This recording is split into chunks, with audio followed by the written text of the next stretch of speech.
Danny Jacobs wins a 12-round unanimous decision over Luis Arias. This was Danny Jacobs' debut for his new promoter Matchroom, headed up by Eddie Hearn, and also his return to HBO after a hiatus from the network for several years. It was pretty plain sailing really for Danny Jacobs. He was the bigger, stronger man, the quicker guy, the more athletic guy, the more experienced guy, the more accomplished guy. He had the height, the reach, the physical strength, the punching power advantage. He had just literally every advantage going against Luis Arias. Arias was ambitious for a round or so. When he felt Danny Jacobs' physical strength and punching power, he pretty much went into survival mode for the rest of the fight. Danny Jacobs was kind of forcing the issue, looking for the KO. And it didn't come, but it is difficult, particularly against an unbeaten fighter like Arias, who comes from the Mayweather gym. So he, I'm sure, has been in plenty of situations where he's had to bite down in his gum shield and tough it out. And that's what he had to do here. He really didn't want to engage Danny Jacobs too much. So it was difficult for Danny Jacobs to get him out of there because Arias was being so negative. But, you know, you can only do so much, and Danny Jacobs didn't do too much wrong here. At the end of the day, he was fighting in a style that he's not really accustomed to fighting. I mean, Jacobs has always had the ability to get down and dirty on the inside and slug it out with people if he has to. But he's not exactly a pressure fighter by nature. You know, he hasn't had to fight a pressure fight for most of his career, so he's not quite as well versed in that style of fighting as he is boxing in the middle of the ring or boxing on the back foot. That comes more naturally to him. You know, if you put a Golovkin in there against Arias, you have to imagine he would have stopped Arias. Whereas if you put Golovkin in a situation where he needs to box on the back foot against an opponent, he's not going to do as good a job as Danny Jacobs would do. Okay, just giving you some examples there. So yeah, Jacobs did what he had to do.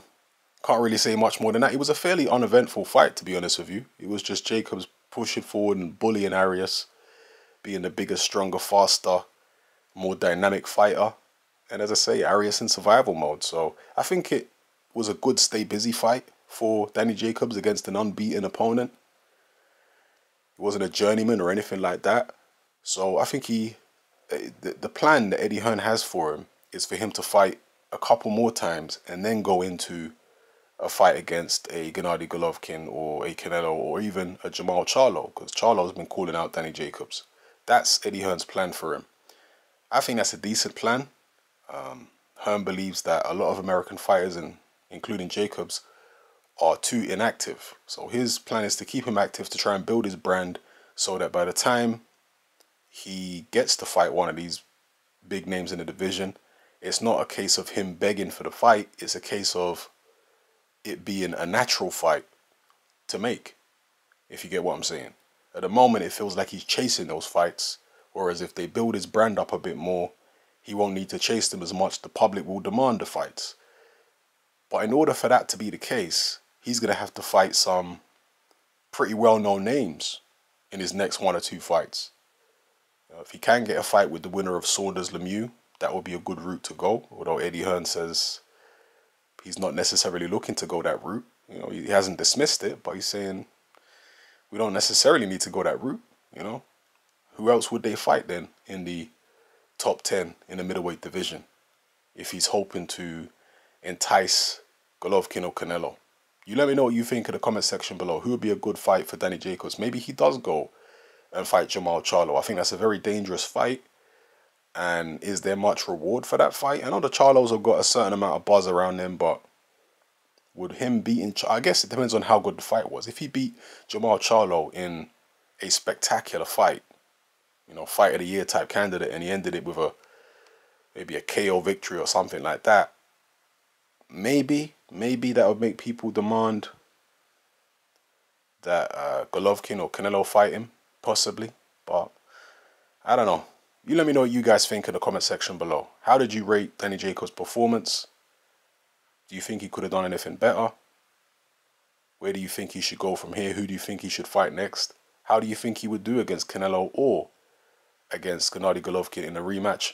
How do you think he would do against Jamal Charlo? A lot of people very impressed with Jamal Charlo? Drop it all in the comment section below and let me know how you feel. And do you think this is a good matchup for Danny Jacobs signing with Eddie Hearn? You think Hearn's going to do a good job for him, getting fighting more active? He fought here in the Nassau Coliseum, which is, you know, a little bit out of town in terms of New York City. It's on Long Island. You think this is a good venue for him to be fighting at? I think the crowd was something like 7,000. So this is a much smaller crowd than Eddie Hearn shows normally get in the UK.